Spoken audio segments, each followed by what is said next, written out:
Hello everyone. So I'm sitting here working on this reed and I thought, maybe this would be a good topic for a video. So I'm getting back into, making reeds and practicing and all that stuff because I took a little bit of a break during the holidays. And this reed is one of those ones where it's deceptively dark. And it's dark because it's crowing flat. So many people, myself included, we get on this merry-go-round where the reed is crowing flat, it's playing flat, so we clip it. The crow goes up, but then it's more resistant. Then we try to thin the tip, and then the crow drops, and then we just keep doing this over and over again because some people are seduced by the darkness and the response of a bee crow. Yeah, this is a solid bee crow. And I don't have my microphone in because I can't find it at the moment. It's disappeared. It's probably at school. So I'm going to play this on just an Apple, iPhone microphone.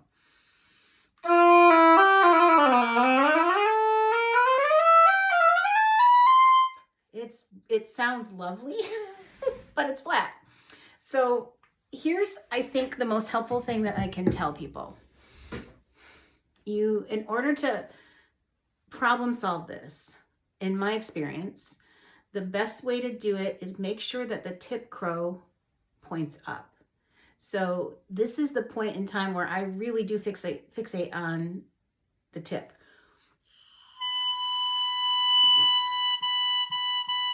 I mean, that's a solid V. I'm going to keep working the tip, mainly the sides of the tip and the bottom of the V, trying to lift that tip crow up and see if that doesn't help. Because if I just keep clipping it to raise the pitch of the entire crow, I'm going to end up with a little nubbin reed.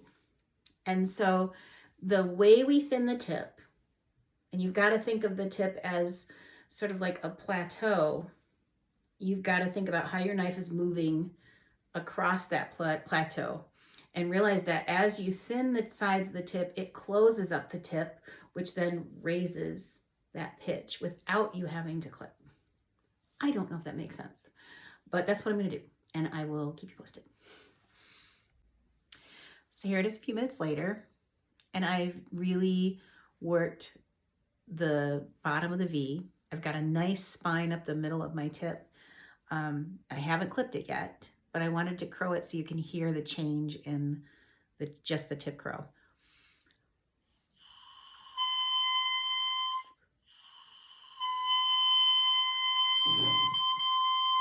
So now we're in flat C land.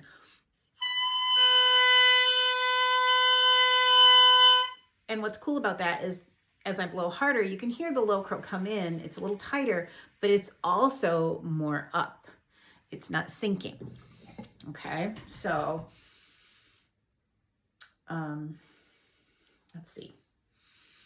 So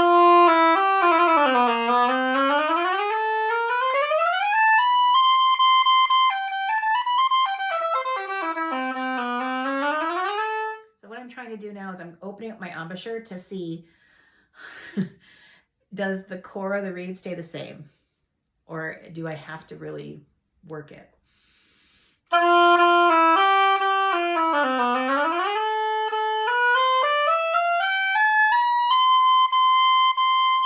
still have to help it lift up, so I'm going to predict that the crow has kind of sunk back down again.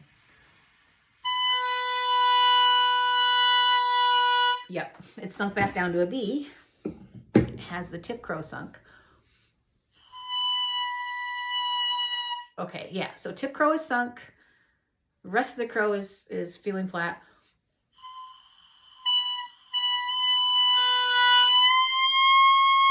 And I'm getting that now. So what that means is that when I thinned the tip, I separated the tip a little bit more from the rest of the reed.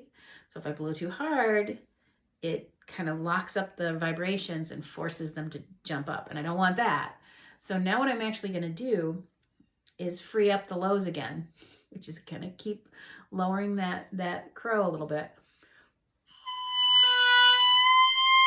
but it's gonna make the reed more stable, and it's gonna allow me to then clip it. And I predict that if I clip it after I do all that, it's going to settle into a flat C, which is kind of where I like to be. I don't like to be right at C. I like to be a little on the flat side, just because that's how I play.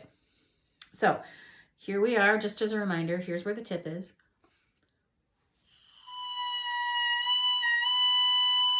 And it's a little bit of a sharp B. If I blow harder,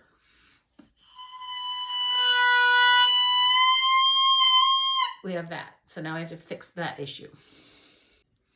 All right, so I have taken a little off the sides of the heart, just a tiny little bit. And now we've got this. We are solidly in B land. The tip crow is sunk even more. The whole thing's really low. So now I'm going to go ahead and I'm going to do a significant clip and see what happens.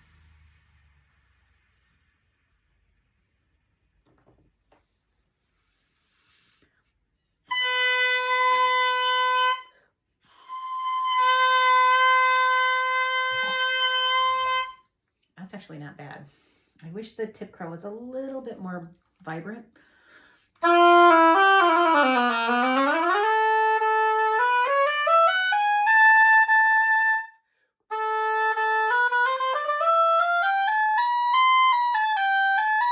Okay, I don't like it saggy up there.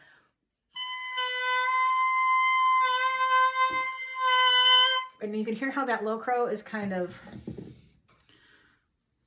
undecided. It's not sure it wants to join the party or if it wants to go a different direction. I like that tip crow because it's up, it's a little fuzzy.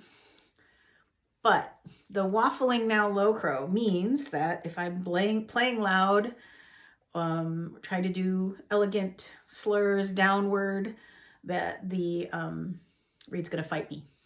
And so that's a signal to me that my heart, or that my back is a little too thick, and I'm pinching it, and I can still feel that I've got a lot of cane back there. So I'm going to go into the back and see if taking that cane out through the entire back helps release those lows and stabilizes them. So that's what I did. I went into the back and I really, gave it a little bit more spring by removing cane. And now I have this.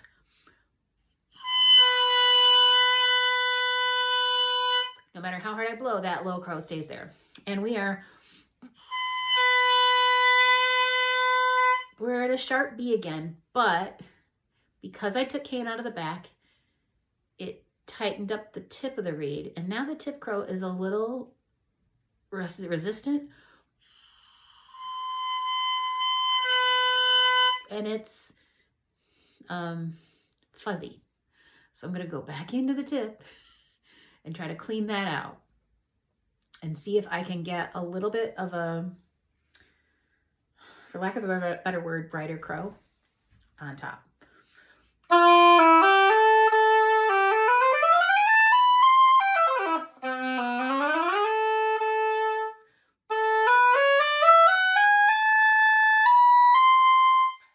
It's a little better, but I think I can really lift that up so I don't have to help it.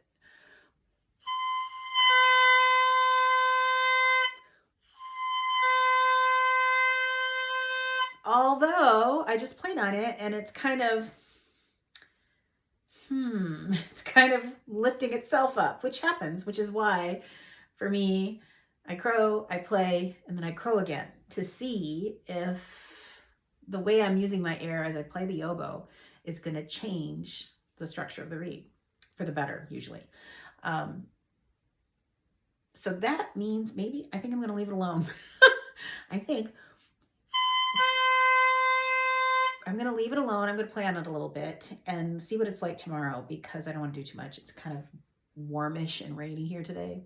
So there you go. I hope that was interesting.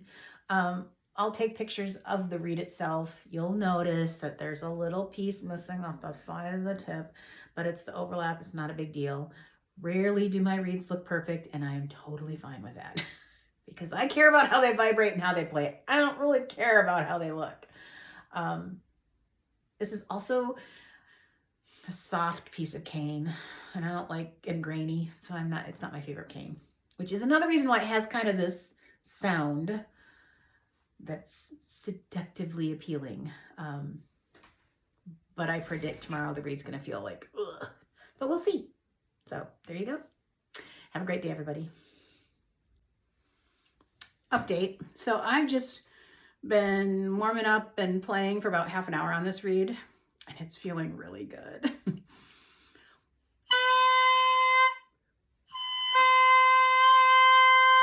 I mean, that's about where I normally like my crows to be. A little bit shy of like a flat C, just a little flat C.